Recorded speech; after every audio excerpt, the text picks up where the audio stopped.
I don't understand. I don't understand. I don't understand how Donald Trump wields the power he does. I don't understand how he commands such fervent, unshakable support from millions, despite a litany of controversies that would have ended anyone else's career. I don't understand how a man tied to lies, scandals, fraud allegations, sexual abuse claims, felony convictions, bankruptcies, and even whispers of pedophilia accusations could rise, twice, to the presidency of the United States. I don't understand why he hasn't faced charges for treason, why he remains untouchable despite a Supreme Court he helped shape ruling against him, or how he's sidestepped the Constitution's checks and balances with such audacity. Any other person, I tell myself, would be in prison for life, or worse, so why is he still here? Why is he still leading? The only explanation that creeps into my mind, dark and conspiratorial, is something like Jeffrey Epstein's shadowy world, a web of blackmail, power, and secrets so explosive that even the most powerful bend to it. But even that feels like grasping at straws because, honestly, I just don't understand. Let's start with the support. Trump's base is not a monolith, but it's fiercely loyal. To millions, he's a middle finger to a system they despise, an elite class of politicians, media, and institutions they see as corrupt, out of touch, and hypocritical.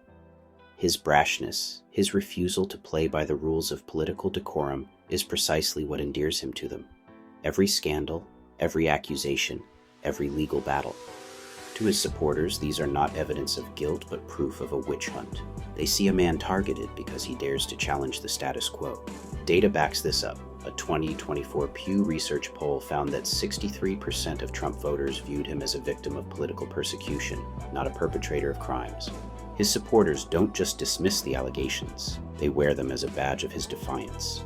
But how does defiance outweigh the sheer volume of controversies? The lies, PolitiFact has documented thousands of false or misleading statements over his career. The fraud allegations, like the Trump University settlement for $25 million.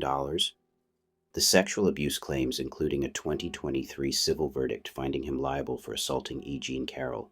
The 34 felony counts of falsifying business records in 2024, for which he was convicted. The bankruptcy's 6 corporate filings between 1991 and 2009. And then there are the darker whispers, like his ties to Jeffrey Epstein, a convicted sex offender whose death in 2019 sparked endless speculation. No concrete evidence links Trump directly to Epstein's crimes, yet the association lingers, fueling theories about what he might know or hold. Each of these alone would sink most public figures. Together, they should be a death sentence for any political career. Yet here he is, inaugurated in 2025, stronger than ever. The legal system, too, baffles me. How has he not been arrested for something as grave as treason? The January 6th Capitol riot, which a 2021 Senate report tied to his rhetoric, seemed to many like a clear incitement against the government.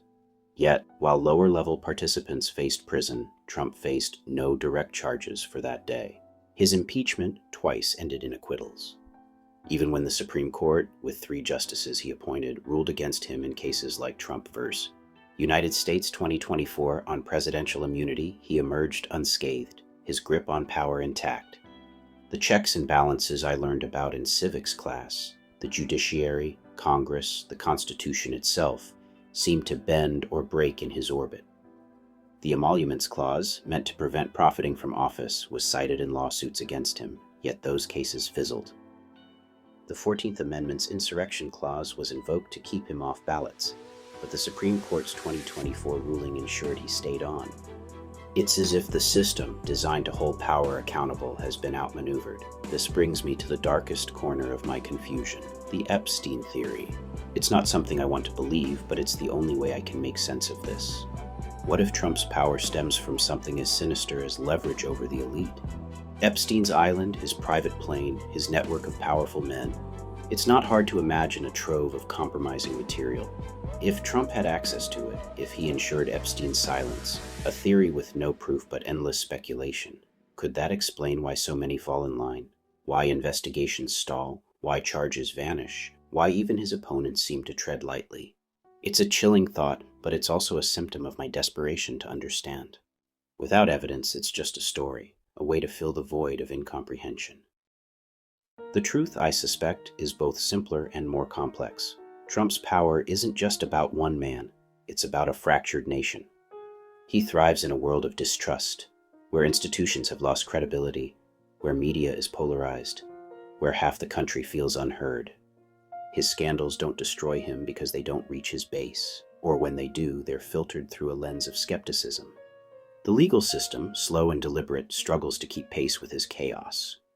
And the Constitution, for all its genius, wasn't built for a figure who tests every norm at once. Maybe there's no grand conspiracy, no Epstein tapes, just a perfect storm of division, charisma, and timing. But that doesn't make it easier to swallow. I still don't understand how we got here. I don't understand how the rules seem to apply to everyone but him. I don't understand how a man can stand atop a mountain of accusations and still hold the reins of the most powerful nation on earth. All I know is that my confusion is shared by millions, and that in itself is a sign of how deeply this moment has shaken us. Until the answers come, if they ever do, I'm left with the same refrain: I just don't understand. By Scott Young, aka Sin Famous Gamer.